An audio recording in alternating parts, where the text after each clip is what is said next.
Hi, I'm Alex Sousa, and I have had epilepsy for 36 years.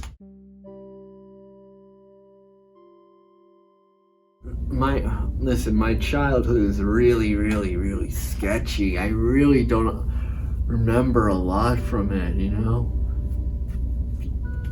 because of the epilepsy. I remember going to school.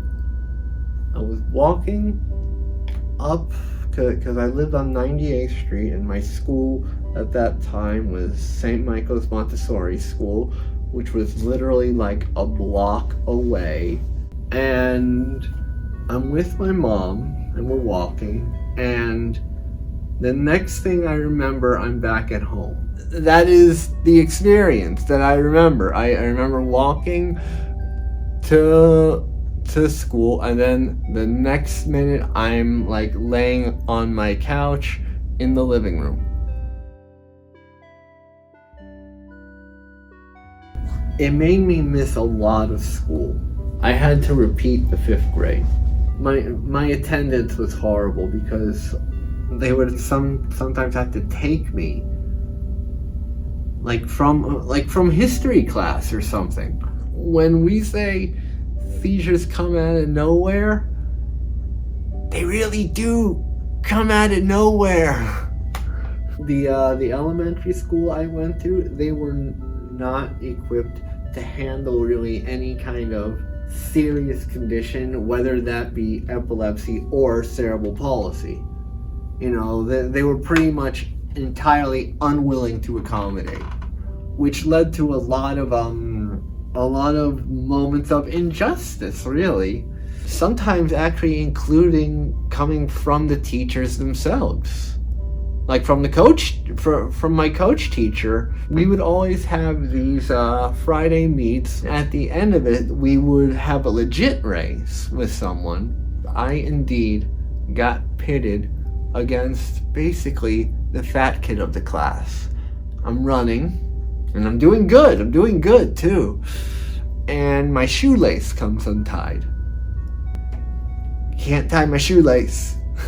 And I lost. And the coach would not tie my shoelace either. It is indeed like when you feel like your arm or your foot fall asleep. Like it feels like everything is being pulled right and down. Like that, yeah. And sometimes it is very terrifying, because one thing about seizures is that they can kill you. A lot of this is I have been told, because I'm out. I used to have like a grand mal seizure. They would give me something for it, and I think I would wander around, because I would have the seizure in one place, and then I wake up in another. It's French for big bad, so they're either known as grand mal seizures or tonic-clonic seizures. They're very physically draining. Me and my mom, we went to a movie theater to see Moulin Rouge. I wound up having a grand mal. My mom let me sleep it off. She finished watching the movie. And then in 2017, I was able to watch Moulin Rouge again. It makes you miss things that you really wish you could. And when it happens in a crowded room or something, a lot of people see you indeed as just an attention getter when your brain is when you are literally having a brainstorm. And a lot of times you come out of it and you go to the classic, sorry I ruined your X event, everybody. I used to have seizures that would like knock me on the floor, knock me out. I've lost teeth because of it. Now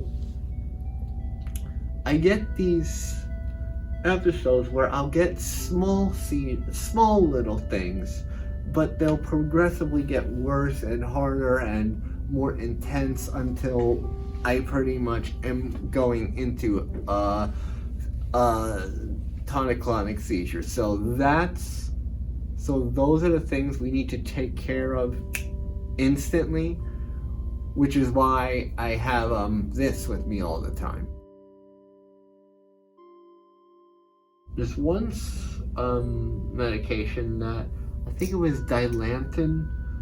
It made me hallucinate, and it was very, very terrifying for my parents, because I was also a very impressionable, lonely child at the time.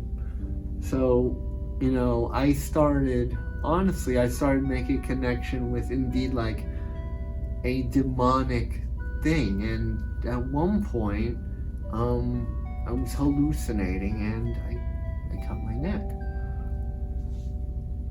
I still have the scar.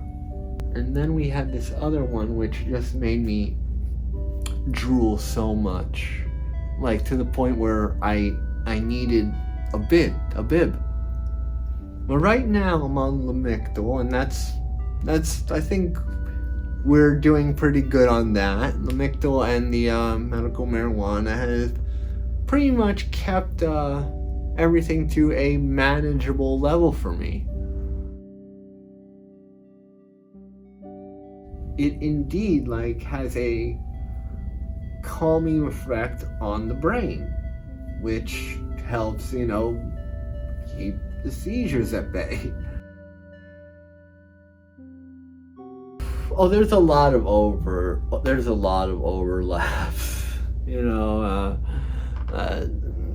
I mean, there have been times where the host of the group couldn't attend because she had a seizure, But with that is kind of thing that allows for a group discussion where everyone has something to say, because everyone has experience. And through the group, it's not just about talking about epilepsy.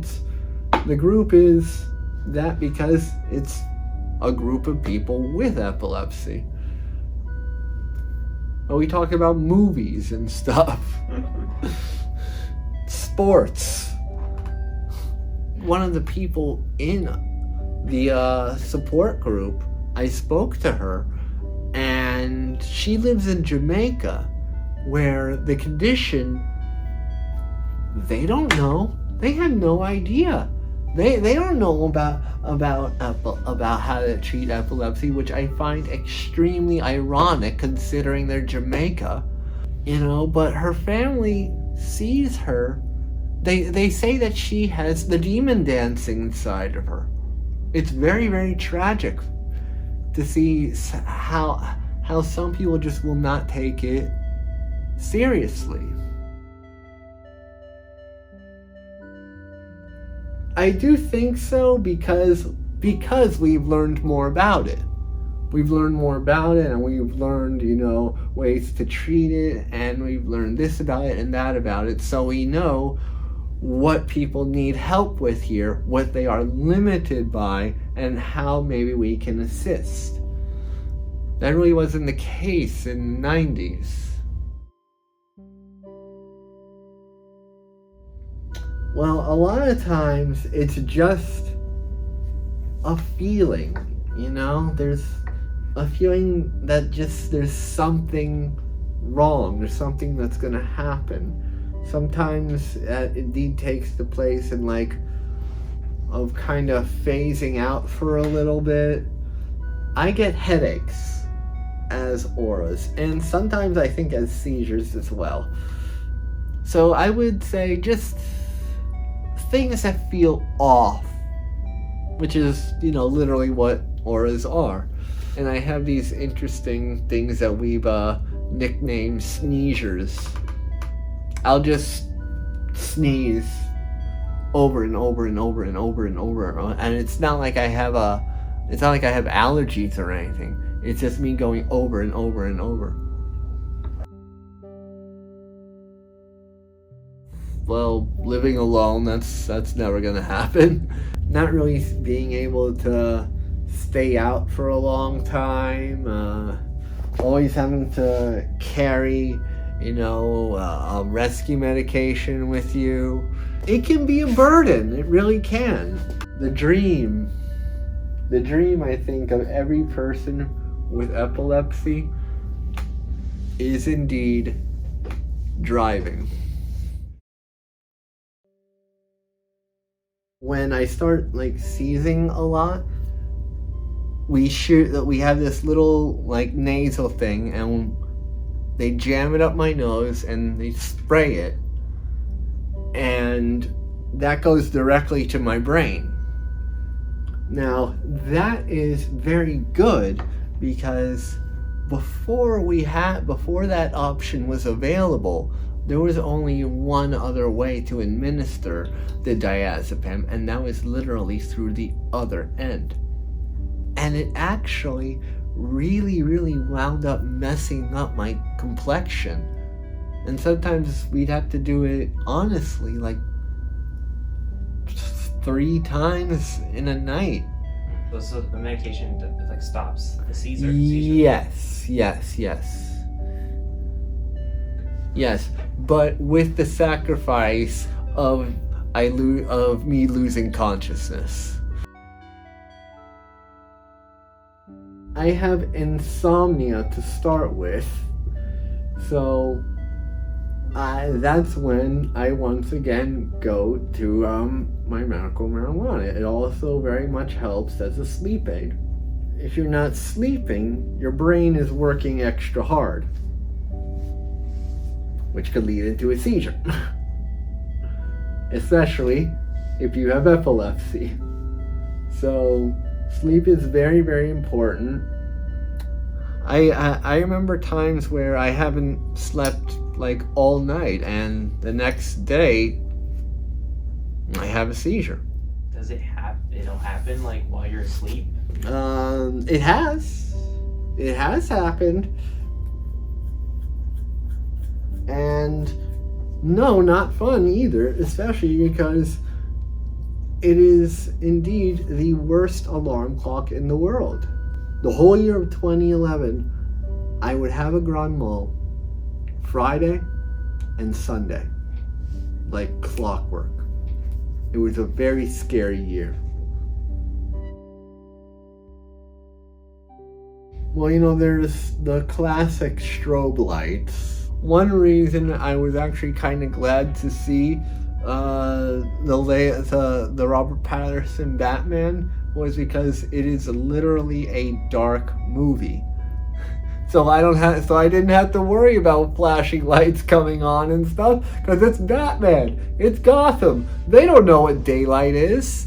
Whenever they would have a fire drill of some kind, the lights of that would bother me. And I remember a few times I had to leave. Indeed, I think a lot of noise can also cause something. I went a few years ago. I was at this place called the Crazy Donkey. Yeah, and it was a nice place. It was just literally way too loud. I really did feel the vibrations of the dance floor and stuff going through me, not in a good way. Again, had to leave. At a younger age, yes, it was more spontaneous, I suppose. I don't think I got auras when I was a kid. I think it was indeed very much a more wham bam thank you ma'am experience. A lot of times I do indeed feel it coming on, either with a feeling of feeling off or with like small seizures at first, ones that I can, catch before they go into bad territory. I do remember we were doing acupuncture, and the acupuncture was actually kind of helping. It really, really hurt. It wasn't just, pinprick here, and here. No, they had these needles that were hooked up to like a battery. Yeah.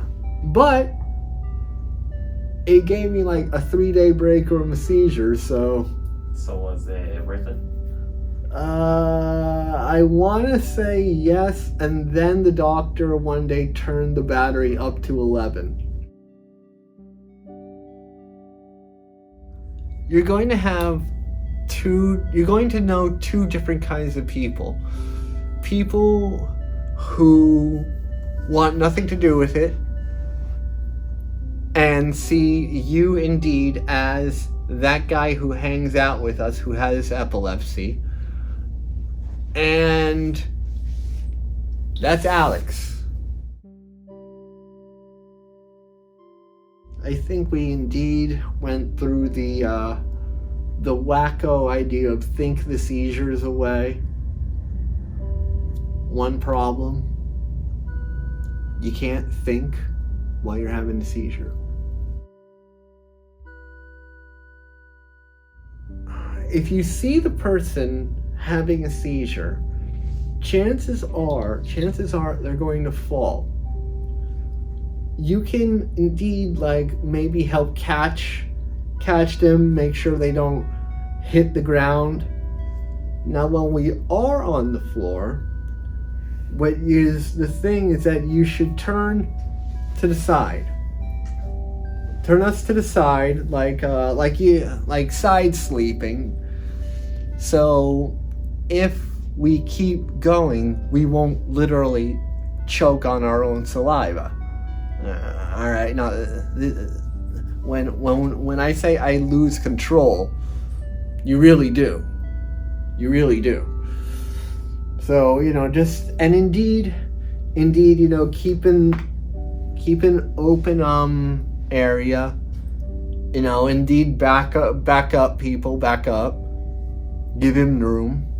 It's true. Just stay with us, we're I'm a little freaked out at the moment, right? I need someone to hold me. And that's really all they can do. I think one of the biggest issues, everyday issues, is indeed it all comes back to just your memories shot.